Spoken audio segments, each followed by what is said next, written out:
Hello everyone and welcome to Magic Gathering Strat. I'm Binkabi and this will be more spoilers, more thoughts and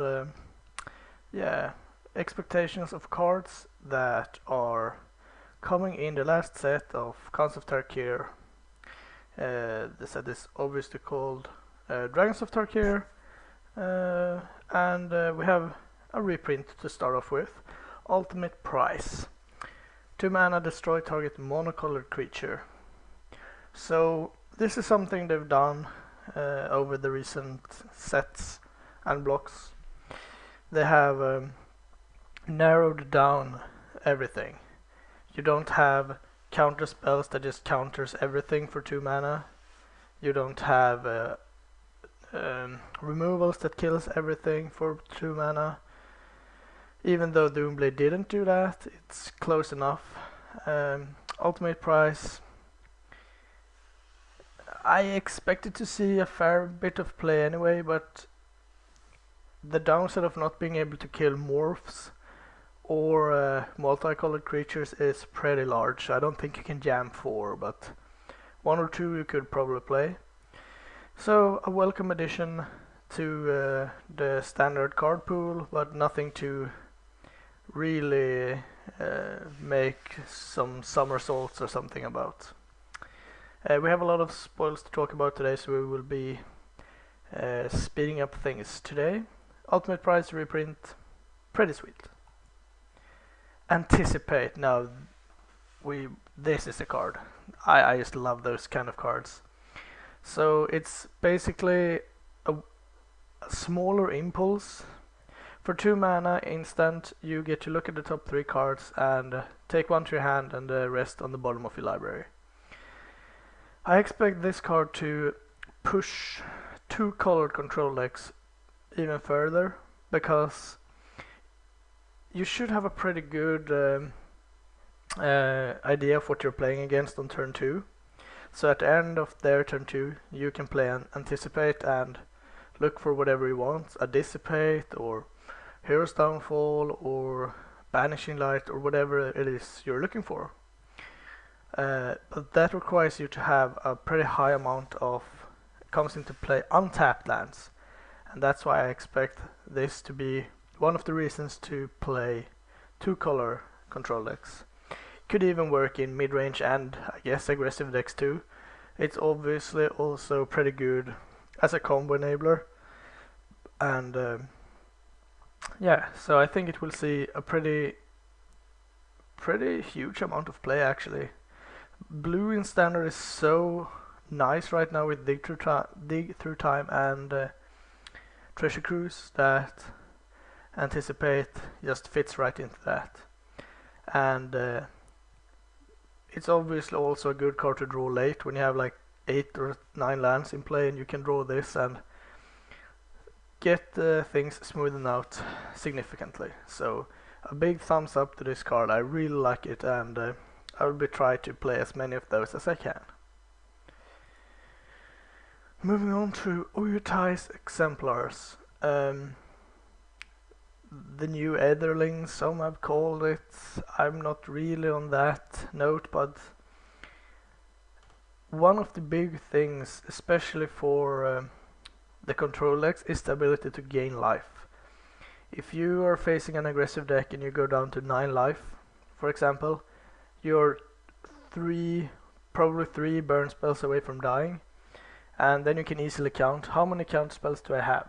Well, in standard right now, between 4 and 8, probably 6 or something like that. And maybe I've used 1 or 2, so it's kind of easy to expect how many turns you have left before you die, and most of the time you're just dead. Cards like this that could swing for a couple of life is so important for those decks. But this card is also a fantastic card in like a Jeskai Ascendancy combo deck, for example, or not even combo, just value, because you get a 4/4 for 4 mana that dodges a fair amount of the removal spells, and it basically has prowess.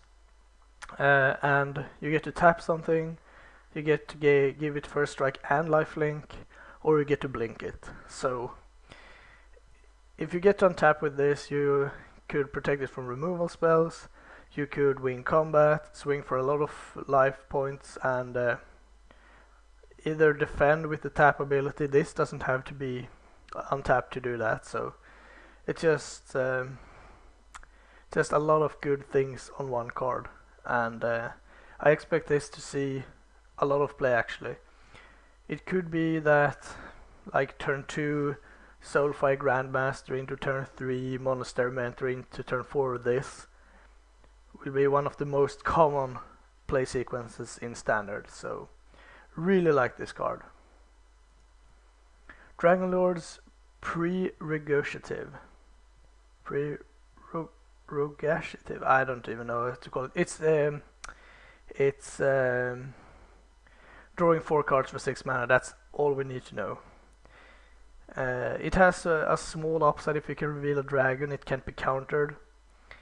But this is one of the cards that were missing from Standard this time around.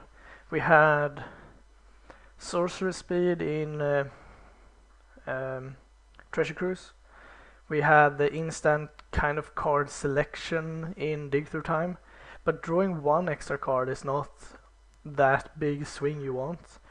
And then we have Yes Ingenuity, and the problem with that card is that you don't really have time to play it on turn 5 anyway. Either you have to sweep the board or kill something, or I don't know. It's a lot of stuff that's happening up until turn 5, and then on turn 6 you don't really want to draw just 3 cards. That's not really enough, but 4 cards. That's so much more than 3 that I think you could easily play this alongside one of the Delve cards, and more often than not you're not looking for a specific card. I mean, if you're searching for, like, let's say Stoke or Hero's Downfall or Silence the Believers, it doesn't really matter. They almost always kill everything anyway. That you just want to draw many cards. You want a land, you want a removal, and you want something else, and this is the card that we have been missing. So it's a new opportunity for Standard players to be able to play with this card, and it also pushes you to have dragons in your deck. So Ruthless Death Fang. I put this card here because of the ability foremost. A flying 4/4 for 6 mana in constructed is not really that great. But whenever you sacrifice a creature, target opponent sacrifices a creature. There are so many ways and so many good ways to sacrifice creatures in constructed, and I think this could be a good reason to try 1 or 2 of those decks out. In Standard, maybe not, but I mean, in Modern, if you get to cheat this into play somehow, together with a few tokens and a sacrifice outlet, you can really go off and just sweep the board without any problem at all. So I think it's a cool card to kind of build around, and yeah, we will see if it makes an appearance. It's not certain. It's kind of expensive, so maybe not, but it's a card I would keep my eyes open for at least. Cunning Breeze Dancer, a 4/4 flying for 6 mana. No, this is not the card I was thinking about. There we go. There we go. Let's try the real dragon. No, it's still not on. Wait, I have to check this out. I'm pretty sure I had a correct one, but sometimes you're missing. No, it was just a day ago. There it is. Here we are. This is a win condition that has been missing for the blue-white decks. So far in Standard, blue-black or blue-black-green has been the colors of choice. to play control, and even though you had some of the better win conditions in blue-white, like Elspeth. Elspeth is not good enough right now, I don't think. I mean, in some matchups she's fantastic, and in some matchups she doesn't do enough. But here we have a win condition that's actually very solid. You get a 5/4 flying for 5. That means probably 4 turns, and then they're dead. And it has hexproof as long as it's untapped. So the crucial part of a control X-wing condition, or a mid-range deck for that matter, is that when you play it, that's when you're vulnerable. But this one has hexproof on that crucial stage, when you're tapped out and you're hoping that your opponent can't kill your dragon, or whatever you play. Then you get to untap, and you probably have like a negate or disdainful stroke or something to protect your dragon with. And then you can attack and it loses hexproof, and that's fine. You bash for a lot of damage, and you get to do an anticipate if you did combat damage to a player. You get to look at the top 3 cards and take one and put the rest on the bottom.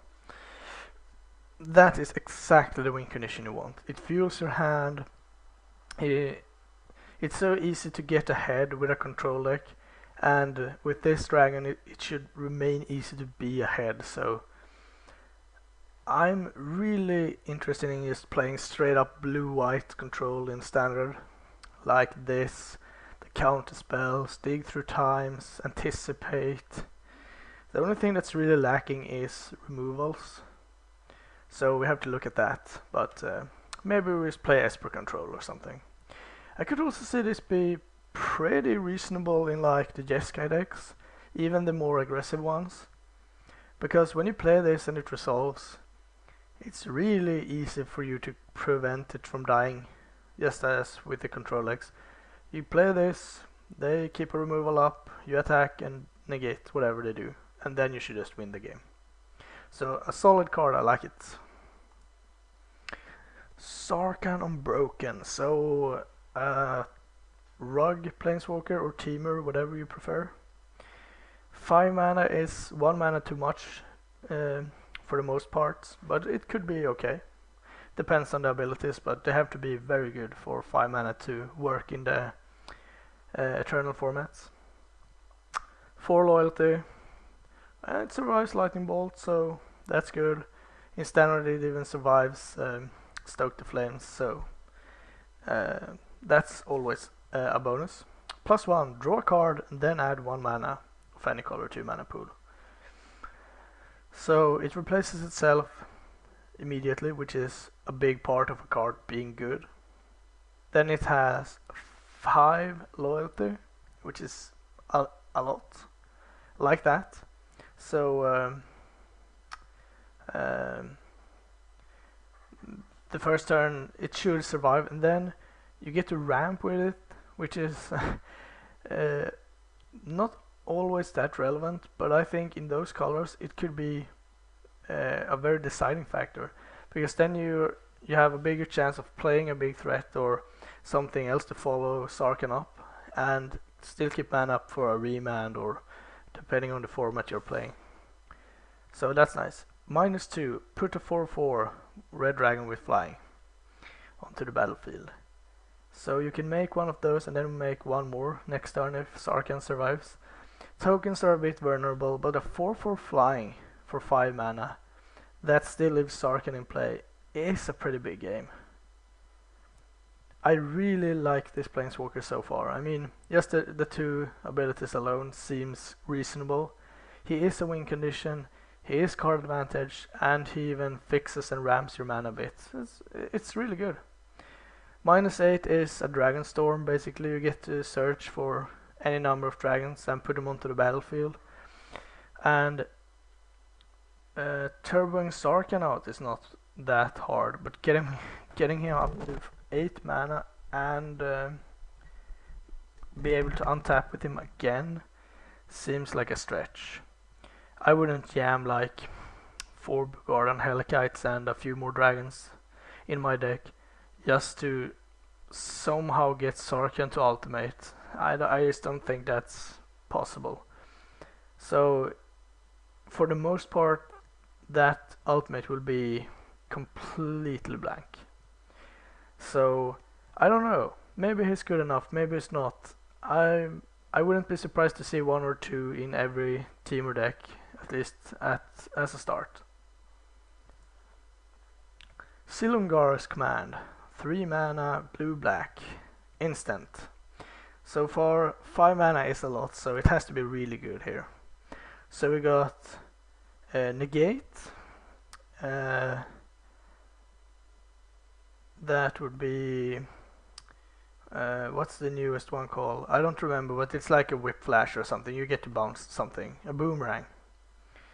-3, and destroy target planeswalker. So a big minus for this is that it doesn't destroy a creature.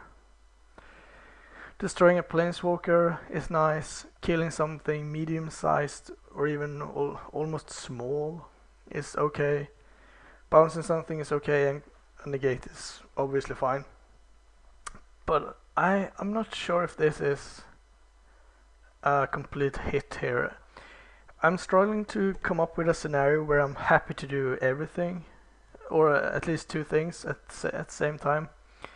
So for the destroy target planeswalker part to be viable, they have to have resolved it, and then you have to do it. So let's say they're tapping out for Elspeth and making 3 tokens. Then it's your turn, you're untapping and you're gonna cast this. So you get to destroy Elspeth, but then what? Killing a token. That's no value. Let's say they play a 3/3, I'm not sure. A 3/3 that you want to kill. Your turn, you untap, you kill a 3/3. What are you doing then? I just don't see the modes coming together that fantastic. So I'm not sure. I mean, it's flexible and that's good, and it will probably never be bad. But I don't see 5 mana destroying. I mean, 5 mana doing negate and tempo boomerang is where you want to be, but it might be up there. We will see, but I'm not that high on it. Tarkar's command. I'm not sure how to pronounce that. Tarkar's command. Whatever. Red and green, the cheapest command, or one of the cheapest command at least ever. So just red and green, instant. Your opponents can't gain life this turn.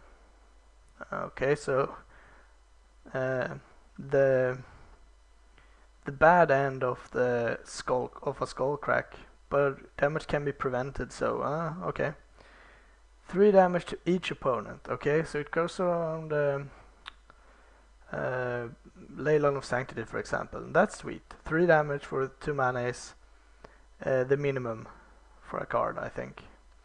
You may put a land card from your hand onto the battlefield. So I've been thinking about that. In standard, that doesn't mean much. It's like ramp, but you have to use it from your hand. In modern, it's basically the same. Legacy, you could do something cool with that, like adding another cloud post or a glacial chasm, or maybe a wasteland. No, that's not even worth it. I just don't see that being super good. Creatures you control get +1/+1 and gain reach until end of turn. So we have a mass pump in a color combination that doesn't usually do that many tokens. I mean, they both are very capable of doing so, but when we're talking constructed tokens, it's usually white, so maybe. Reach is defensive, so we have like a semi-aggressive, semi-defensive ability, a ramp ability, a very aggressive ability, and another pretty aggressive ability. So I'm not sure. I am not sure when I would use this, in what kind of deck. There is no deck that wants 2 of the modes in any scenario what I can think of, besides the first 2, and then you would probably just play Skullcrack. So maybe, maybe not. 4 options is a lot, so people are welcome to prove me wrong, but I don't think this will get to be included in many decks. Oh, there was the Dragon Lord. I had it in here. I just had to click on something else. So, last card, but I'm going to revisit the card after this. So, but this one I'm so excited about. Collected Company, 4 mana, 3 and a green, instant. Look at the top 6 cards of your library. I was thinking here, I hadn't seen the rarity or anything, that it was a new Lead Stampede or something. Put up to 2 creature cards with converted mana cost 3 or less from among them. So I stopped reading here and was like, oh okay, so you get to pay a bit more and you have a restriction, but you get to take 2 creatures. Alright, oh well. But you put them onto the battlefield. And it's instant. In standard, sure, it's decently exciting, but I'm thinking modern here. I'm thinking Geist of St. Crafts, I'm thinking Tarmogoyfs, I'm thinking Eternal Witness, Vendilion Clicks, Scab Ruinator, 5/6 flyer. I mean, I just can't see, if you're going like turn 1 Noble Hierarch, turn 2, let's say something that's not fantastic, let's just say you're playing a tapped land and a Goyf or something that's 1/2, whatever it could be, and they're taking the bait and like bolting this, the Goyf or something, and you pass the turn with 4 mana up. They're doing something, maybe playing like Liliana or whatever, and you're playing Collected Company and finding a Goyf and a Geist of St. Traft, and you're just like, my turn? Yeah, I'm gonna punch you for like 10 damage or something, or kill your Planeswalker and punch you for 6 damage. This card, it's so easy to build around. I think it works fantastic with Edvile as well. So you could play like 4 Edviles, 3 or 4 of this card, a few disruption cards, and the rest of it creatures, and just wreck. I'm so high on this card, I think it's fantastic. I'm going to revisit one card. I was chatting with a friend and about Narset, and I was trying to make up a deck for her. I'm gonna revisit Narset here. I was thinking everything from vintage to standard, where it could be good, in what scenarios, and the -2 seems to be the key. You need to have something good to do with the -2. And the first cards I thought about was Treasure Cruise and Dig Through Time. But then I was thinking, well, maybe we can play it in Modern, and those cards are not legal. What could be -2? The first one that came to mind was Gifts Ungiven. Holy crap, Gifts Ungiven.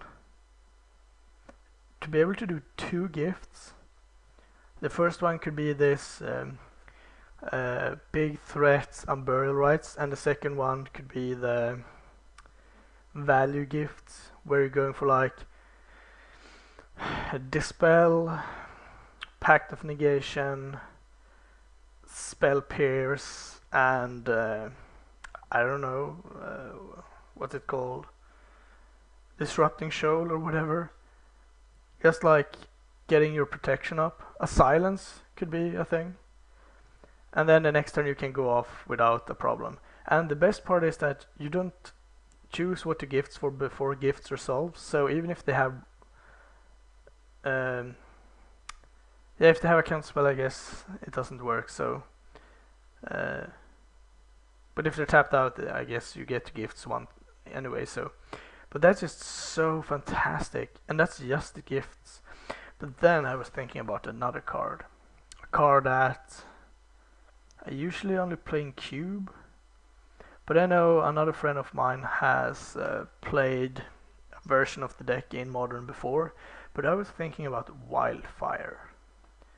For 6 mana you get to burn everything for 4, and each player has to sacrifice 4 lands. I mean, like, turn 1 do something like a Thoughtseize maybe. Turn 2 play a Signet or one of the talismans. Turn 3 play Narset. It should survive that. Just plus it and go ahead. And soon after that you get to Wildfire for at least one Wildfire. And if you get to rebound that, they can't do anything for 2 turns and they have 0 lands in play. That might be too slow, but I think it's an interesting concept to visit, because then you can play like 4 color artifacts with tesserets and worm coils and everything like that, and still have the red for the sweepers. You might want to limit one color, probably white, to only Narset, and I mean, you can jam and Burial Rites in there too, so maybe not. But that's something I've been thinking about, and I'm kind of excited to try that out. I think it could be really good. So that was a revisitation.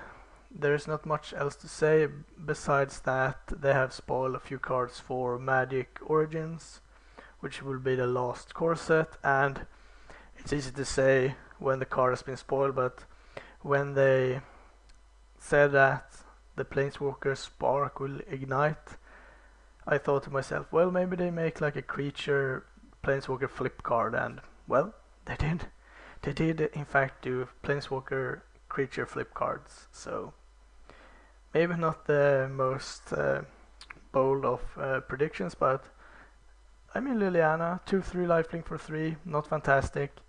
Whenever another non-token creature die, you get to exile her, bring her back as a Planeswalker, and put a 2/2 zombie into play. It's not even tapped. And then you get a more graveyard-based version of Liliana of the Veil. So it's pretty nice. I like it a lot, and I'm excited to see the other flip Planeswalkers as well. And for Modern Masters, 2 more cards has been spoiled, Karn and Tarmogoyf. Karn was extremely expected. He's way too expensive for the amount of play he's seeing, so that's nice. And Goyf is still a mythic, just to actually bring up the prices. When Modern Masters 1 came out, Goyf was like, let's see what that is in dollars, it would be 100 about around $100 it should be, I think. Maybe not even that. And now he's twice that or more.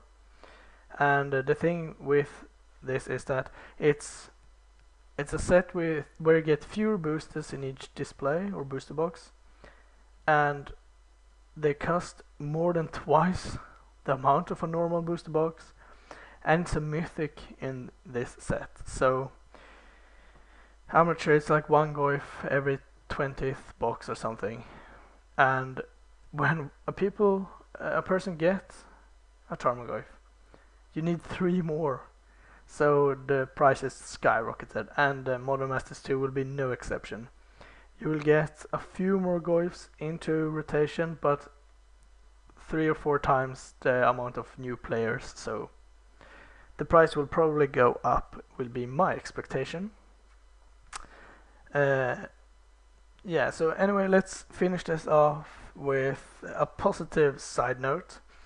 Yesterday was my 25th birthday, so as a gift to myself, I played a few Modern Masters 1 seals with my wife, and that was by far the best display I've ever opened. Tarmogoyf, Vendilion Click, foiled Eternal Witness, foiled Woodfall Primus, foiled Glenelender Archmage, 2 Chalice of the Voids. Oh man, I wish you the best of luck when you're opening your Modern Masters 2 boosters, because I will be opening a lot of them. Thanks for watching, please leave a comment and have a great week.